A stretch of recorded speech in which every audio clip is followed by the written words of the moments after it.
semuanya, balik lagi sama saya. Hari ini kita bakal ngobrolin sesuatu yang jadi dasar dari semua penelitian yang kredibel, yaitu desain penelitian. Anggap aja ini kayak arsitektur di balik setiap penemuan hebat. Yuk, kita bedah bareng-bareng. Coba deh, bayangin sejenak. Kalian mau bangun rumah impian, tapi nggak pakai cetak biru. Gimana tuh? Nekat banget kan? Kita nggak bakal tahu fondasinya di mana, dinding penyangganya yang mana, atau gimana tata ruangnya. Nah, analogi yang sederhana tapi kuat ini yang bakal jadi pemandu kita hari ini. Nah, cetak biru untuk rumah tadi dalam dunia penelitian kita sebutnya ya desain penelitian. Ini adalah rencana super detail sebelum kita mulai membangun atau menggali data apapun. Jadi poin utamanya gini, desain penelitian itu yang ngasih struktur buat keseluruhan proyek. Ini tuh jantungnya metodologi penelitian yang mastiin setiap langkah dari mulai cara kita ngumpulin data sampai menganalisisnya dilakuin secara sistematis. Tanpa ini, penelitian kita bisa ngalor ngidul, nggak jelas arahnya. Sekarang, biar kita bener-bener paham soal cetak biru ini, cara paling pas ya kita lihat gimana para ahli ngejelasinnya. Yuk kita intip beberapa definisi kuncinya. Coba perhatiin kata-kata ini.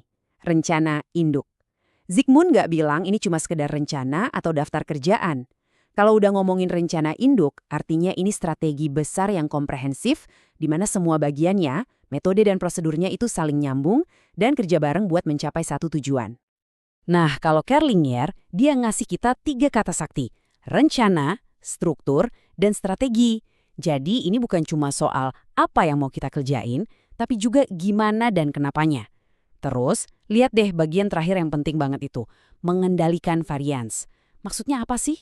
Gampangnya gini, desain yang bagus itu bantu kita mastiin hasil yang kita dapat itu benar-benar karena apa yang kita teliti.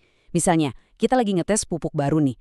Desain yang benar bakal mastiin perbedaan hasil panen itu karena pupuknya, bukan karena faktor lain kayak cuaca atau jenis tanah yang beda.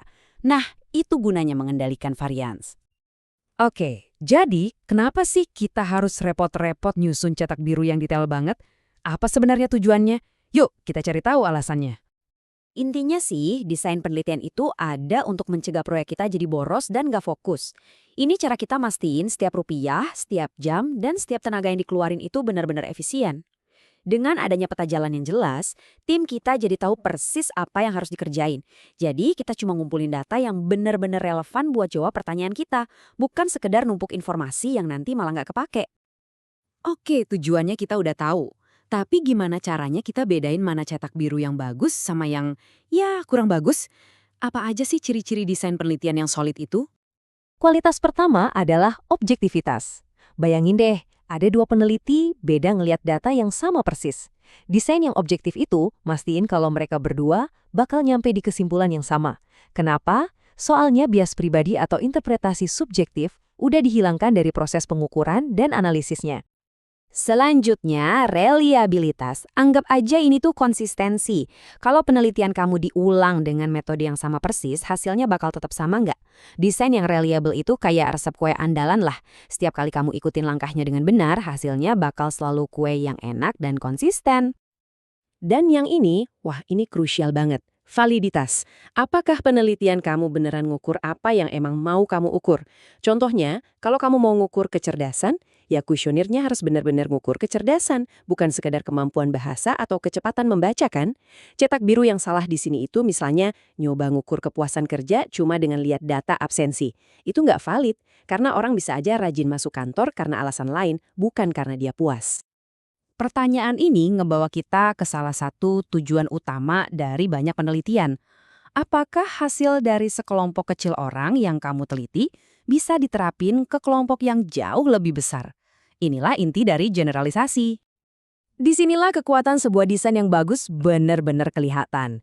Kalau kamu ngerancang studi dengan cermat, misalnya hasil survei dari 1.000 mahasiswa di satu kota, temuan itu bisa berlaku untuk semua mahasiswa di kota itu kalau cara kamu milih sampelnya udah benar. Ini yang bikin penelitian kamu punya dampak yang jauh lebih luas.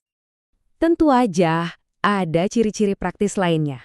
Seperti yang bisa kita lihat di sini, desain yang baik juga harus fleksibel dan bisa beradaptasi kalau ada kendala di lapangan. Plus, harus efisien dan ekonomis. Ini semua soal gimana cara bikin rencana yang nggak cuma sempurna di atas kertas, tapi juga benar-benar bisa dijalanin di dunia nyata. Jadi yuk kita balik lagi ke pesan utamanya. Kalau penelitian itu kita ibaratkan sebuah bangunan, maka desain penelitian adalah fondasi yang nopang semuanya. Ingat ini ya, tanpa fondasi yang kokoh, seluruh bangunan riset kamu berisiko runtuh. Hasil yang kredibel, bisa diandalkan, dan benar-benar berdampak, itu cuma bisa lahir dari sebuah desain yang dipikirkan matang-matang. Ini langkah yang mutlak, gak bisa ditawar. Sebagai penutup, saya mau tinggalin pertanyaan ini buat kalian. Apapun ide hebat yang lagi kalian rancang selanjutnya, entah itu proyek, bisnis, atau bahkan tujuan pribadi, apa fondasinya? Cetak biru apa yang bakal kalian buat untuk mastiin ide itu nggak cuma berdiri, tapi berdiri dengan kokoh? Terima kasih udah nyimak.